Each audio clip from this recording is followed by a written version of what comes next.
चलिए आज का पाठ शुरू करते हैं। प्रभु सब कलाओं में विराजमान है, मन की दशा को जानता है। जिसके स्मरण से बेड़ा पार हो जाता है, नानक उस पर कुर्बान जाता है। असतपदी। प्रभु महातक शक्तिशाली है, टूटी को जोड़ने वाला है, सभी जीवों को स्वयं पालने वाला है। जिसके मन में सभी की चिंता है, उससे कोई भूला नहीं है। हे मेरे मन, सदा हरि का स्मरण कर, नाशहीन प्रभु स्वयं ही है। अपना किया कुछ नहीं होता, चाहे जीव 100 प्रकार की इच्छा करे, उसके बिना तेरा कुछ काम नहीं हो सकता। हे नानक, एक हरि का नाम जपने से ही गति होती है। कोई सुंदर और रूपवान होकर भी परमात्मा को नहीं मोह सकता। प्रभु की ज्योति सब शरीरों में अच्छी लगती है। धन वाला होकर कोई क्या इनकार करता है, जबकि संसार का सारा धन और सुख उसी का दिया है। यदि कोई अति दर्जे का शूरवीर कहलाए, ईश्वर की शक्ति के बिना कहा जा सकता है? अर्थात नहीं। यदि कोई दान देकर दाता बन बैठे, तो उसे देने वाला दाता मूर्ख समझेगा। जिसकी कृपा से अहंकार का रोग जाता है, हे नानक, वह भक्त सदा रोग रहित है। जैसे मकान को सदा थम उठाए रहते हैं, इसी प्रकार गुरु का शब्द मन को टिकाए रहता है। जैसे पत्थर की किश्ती में तैर जाता है, प्राणी गुर चरणों में लगकर तर जाता है। जैसे अंधेरे में दिया रोशनी करता है, प्रभु का दर्शन करके मन को आनंद होता है। जैसे किसी बड़े जंगल में रास्ता मिल जाए, वैसे संत संगति में ईश्वर ज्योति कोटि होती है। मैं उन संतों की चरण धूलि मांगता हूँ, हे प्रभु। बाबा नानक कहते हैं कि उनकी इच्छा पूर्ण कर। हे मूर्ख मन, काहे चिल्लाता है? पिछले जन्म का लिखा अर्थात पिछले जन्म के कर्मों का फल पाना है। प्रभु ही सुख और दुख देने वाला है, औरों को छोड़कर तू उसे याद कर।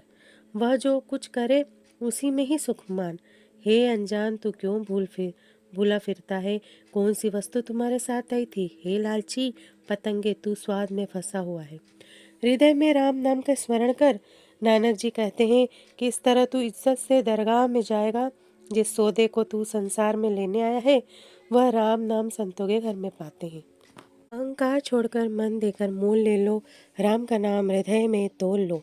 यह सौदा लाद कर संतों के साथ चल और विषयों के जंजाल छोड़ दे। सब कोई तुम्हें धन्य धन्य कहेंगे, ईश्वर की दरगाह में मुख उज्जवल होगा। ऐसा व्यापार कोई कम ही करता है, हे नानक, उससे सदैव कुर्बान जाओ। साधु के पैर धो धो कर पियो, संत को अपना हृदय अर्पण कर दो। संत की चरण धूलि में स्नान करें, संतों पर कुर्बान जाना चाहिए। बड़े भाग्य से संतों की सेवा मिलती है। संतों की संगति से हरि कीर्तन गाते हैं। संत अनेक को विघ्न से बचाते हैं। हरि का गुण गाने वाला अमृत रस चखता है। आश्रय लेकर संतों के दर पर आया है, हे नानक, उसने सब कुछ पा लिया है। मृतक को जिलाने वाला है, भूख को आधार देता है। उसकी एक नज़र में सभी खजाने हैं। पिछले जन्म के लिखे हुए कर्मों का इस जन्म में जीव अपना लेखा देते हैं। सब कुछ उसका है और वह करने में सामर्थ्य रखता है। उसके बिना दूसरा न हुआ है और न होगा। हे मन, उसका सदा ही दिन रात स्मरण कर। यह करना सबसे पवित्र और उत्तम है। कृपा करके हरि ने जिसे अपना नाम दिया है, हे नानक, वह पवित्र हुआ है। जिसके मन में प्रभु पर भरोसा है, उस भक्त के मन में हरि याद आता है। वह 3 लोकों में भक्ति सुनते हैं। जिसके हृदय के अंदर एक हरि होता है, उसका कार विहार भी सच वाला और रहनी बहिनी भी सच वाली होती है। जिसके हृदय में सत्य और मुख से भी सत्य कहता है, उसकी नज़र सच्ची नज़र और सच्चा वजूद होता है। सत्य योग करता है और सत्य ही पसारा है। जिसने परमेश्वर को सत्य करके जाना है, हे नानक, वह सत्य में ही समाया होता है। भावार्थ: परमात्मा सब प्रकार से समर्थ है। वह सबका पालन करता है। जीवन अपने आप कुछ नहीं कर सकता, चाहे कितने ही यत्न करे। परमात्मा के नाम के बिना जीव के और कुछ काम नहीं आ सकता। नाम जप कर ही सब प्रकार के बंधन टूटते हैं। रूप और धन का अहंकार करना व्यर्थ है। मनुष्य इनका अहंकार करके अपने आप को मैं का रोग लगा लेता है। जो इन्हें प्रभु की बख्शीश मानकर अहंकार नहीं करता, वह सुखी रहता है। साधु की संगत से परमात्मा का ज्ञान प्राप्त होता है। ज्ञान से मन प्रकाशमान हो जाता है और मन विषय विकारों में नहीं डूबता और मुक्ति पा लेता है। यह जीव अपने पूर्व कर्मों के अनुसार ही दुख सुख भोगता है। मनुष्य जन्म प्राप्त करके मनुष्य को भजन स्मरण में ही अपना समय बिताना चाहिए। यह मनुष्य जन्म बार बार नहीं मिलता, इसलिए इस जन्म को माया के धंधों में नहीं लगाना चाहिए। परमेश्वर सब कुछ कर सकता है, भूखे की भूख मिटा सकता है, मुर्दे के में जीवन डाल सकता है। जिसे कृपा करके वह अपना नाम बख्श देता है, वह पुरुष सफल हो जाता है। इसलिए हे प्राणी, हृदय से प्रभु का नाम स्मरण कर। सलोकु, प्रभु का न कोई रूप रंग न रेख है। प्रभु तीनों गुणों से अलग है। स्वयं को समझाता है जिस पर वह प्रसन्न होता है। हे मनुष्य, अपने मन में अकाल पुरुष परमात्मा को बसाओ और मनुष्य के मोह का त्याग करो। हर प्राणी के अंदर परमात्मा का निवास है। उस परम पिता परमात्मा के बाहर न तो कोई जीव है, न ही कोई वस्तु है।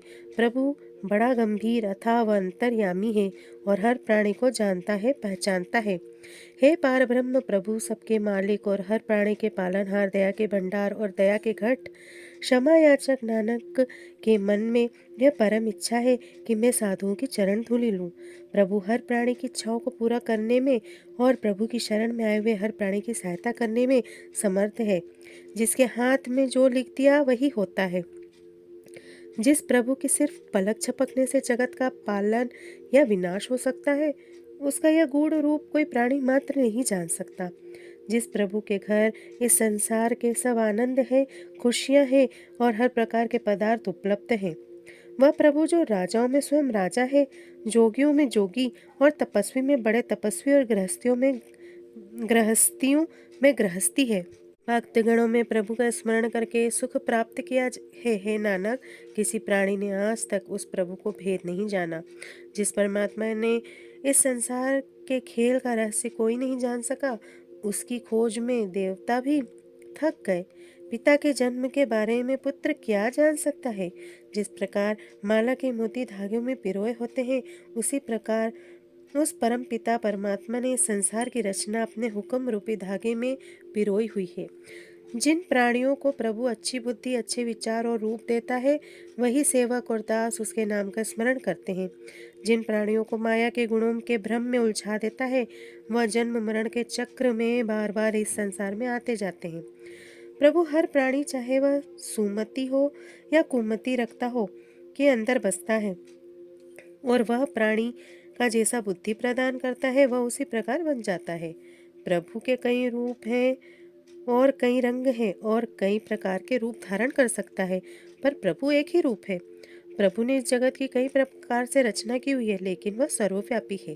प्रभु कई प्रकार से खेल इस संसार में पलक झपकते ही कर देता है और वह सब जगह मौजूद है। इस संसार की रचना प्रभु ने नाना प्रकार से की हुई है, जिसका भेद वह खुद भी नहीं जानता। हर प्राणी मात्र उसी का है, सब पदार्थ उसी परम पिता परमात्मा की है। हे नानक, मैं उसका नाम जप जप कर जीता हूँ।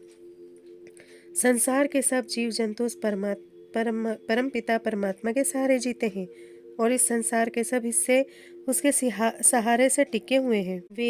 वेद पुराण और स्मृतियाँ उसी प्रभु के आधार पर हैं और ज्ञान की बातों का स्मरण करना और ध्यान जोड़ना भी उस परम पिता परमात्मा की आज्ञा से होता है। सब आकाश और पताल प्रभु के आश्रय से हैं, सब प्राणी मात्र उसी के आधार पर हैं। त्रिभुवन और 14 लोक अकाल पुरुष के टिका हुए हैं। प्राणी मात्र प्रभु से जुड़कर उसका नाम स्मरण करके अपने कानों से सुनने से उसके अंदर के विकारों से मुक्ति प्राप्त करता है।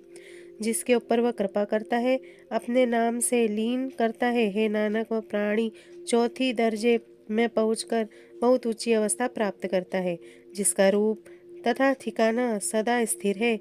केवल वही सर्वव्यापी प्रभु सबका रक्षक है। जिस सदा अटल प्रभु की वाणी हर प्राणी के मन में बसी हुई है, उस प्रभु के काम भी अटल है। जिस प्रभु की रचना संपूर्ण है, अधूरी नहीं है, जिसका रूप सदा स्थिर है, जिसका जन्म संपूर्ण है, जिसकी देन सदा कायम है, प्रभु की करनी महापवित्र है। जिस प्राणी को अपनी करनी की समझ देता है, उसे उस प्रभु की करनी सदा सुखद लगती है। प्रभु का नाम सदा सुख प्रदान करता है। हे नानक, इस जीव को प्रभु स्मरण की देन परम पिता से ही मिलती है, जिस प्रभु की रचना संपूर्ण है, अधूरी नहीं है, जिसका रूप सदा अस्थिर है, जिसका जन्म भी संपूर्ण है, उसकी देन सदा कायम है। गुरु का अटल उपदेश जिनके हृदय में प्रवेश करता है, वह प्राणी जन्म मरण रहित हो जाता है। जो प्राणी अटल प्रभु के प्यार को समझ लेता है, वह प्रभु का स्मरण करके ऊंची अवस्था प्राप्त कर लेता है। प्रभु स्वयं और उत्पत्ति भी हमेशा व्यापी है, मिथ्या नहीं। प्रभु अपनी अवस्था और मर्यादा आप ही जानता है। जिस प्रभु का यह संसार है, वही इसकी रचना करने वाला है। किसी और को इस जगत का रचयिता न समझे। उसकी इस रचना का अंदाजा उसी का पैदा किया हुआ प्राणी नहीं लगा सकता। हे नानक, उसी प्रभु की करनी वही करता है और वही जानता है। जिस जिस प्राणी ने इस प्रभु को जाना है, सिर्फ उसी ने उसके रूप और रचना स्वाद का आनंद प्राप्त किया है, और जिसको लेकर वह आश्चर्यचकित है। प्रभु के दास प्रभु के प्यार में मस्त रहते हैं और प्रभु के उपदेशों की बदौलत प्रभु के नाम रूप पदार्थ प्राप्त कर लेते हैं। प्रभु के सेवक नाम की दात बांटते हैं, जिससे प्राणियों के दुख दूर होते हैं और उनकी संगति से उस संसार में मोक्ष प्राप्त करते हैं। इस प्रकार के प्रभु के सेवक की जो संगत करता है, वह बड़े भाग्यों वाला प्राणी है। इस प्रकार सत्संग करने से वह प्राणी अकाल पुरुष के साथ लीन होता है। प्रभु का सेवक प्रभु के गुण गाता है, उसकी स्तुति करता है। हे नानक, प्रभु की कृपा से वह प्राणी उस प्रभु की नाम रूपी भक्ति प्राप्त कर लेता है।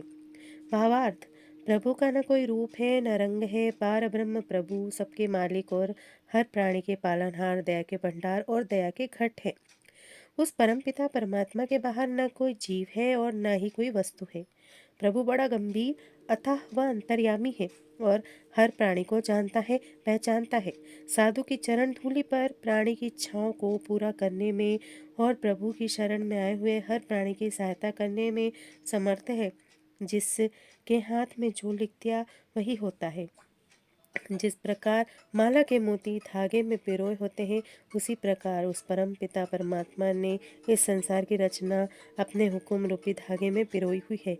प्रभु कई प्रकार के खेल इस संसार में पलक झपकते ही कर देता है और वह सब जगह मौजूद है। जिस प्रभु का यह संसार है, उसी की वह रचना करने वाला है। किसी और को इस जगत के रचयिता न समझे। इस प्रकार प्रभु के सेवक की जो संगत करता है, वह बड़े भाग्य वाला प्राणी है।